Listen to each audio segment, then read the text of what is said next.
So உங்கள் நபர் உங்களை பற்றி கரண்ட்லி என்ன நினச்சிட்டு இருக்காங்க அப்படிங்கிறத பார்த்து தெரிஞ்சுக்கொள்ள போகிறோம். ஸோ அவங்க மனசில் இப்போது என்னெல்லாம் எண்ணங்கள் ஓடிட்டுருக்கு அப்படிங்கிறத பார்த்துடலாம். ஸோ இங்கே என்ன வந்திருக்கு அப்படின்னா, ஈர்ப்பெல்லாம் கம்மியாகிடுச்சு. நீங்கள் அவங்க மேலே இருந்த காதலே போயிடுச்சு.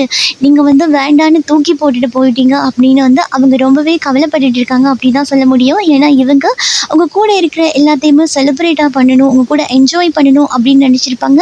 இந்த காதலை அடுத்த கட்டத்துக்கு எடுத்துகிட்டு போகணும் அப்படின்னு நினச்சிருப்பாங்க. இங்கே அவங்க பண்ணின ஒரு சில தவறுகள்னாலேயே நீங்கள் அவங்கள விட்டுட்டு போயிருக்கலாம், இல்லை அவங்க உங்களை விட்டுட்டு போயிருக்கலாம். இப்போ என்ன நினச்சிட்டு இருக்காங்கன்னா, எப்படியாவது இந்த காதலை மீட்கணும், உங்களை திரும்பவுமே அவங்க சைடுக்கு இழுத்து கொள்ளணும் அப்படின்னு எதிர்பார்த்துட்ருக்காங்க. ஸோ அவங்க பக்கத்தில் நீங்கள் இருந்தீங்க அப்படின்னா மட்டும்தான் அவங்களுக்கு எல்லாமே அதிர்ஷ்டமாக நடக்கும். அப்படிங்கிறதுனால இவங்க சில சமயத்தில் உங்களை ரொம்பவே மிஸ் பண்ணி அந்த செலிப்ரேட் பண்ண அந்த தருணங்கள்லாம் நினச்சி ஏங்கிட்டு இருக்கிறதுக்கான வாய்ப்பும் இங்கே ரொம்ப ரொம்ப அதிகமாக இருக்குது.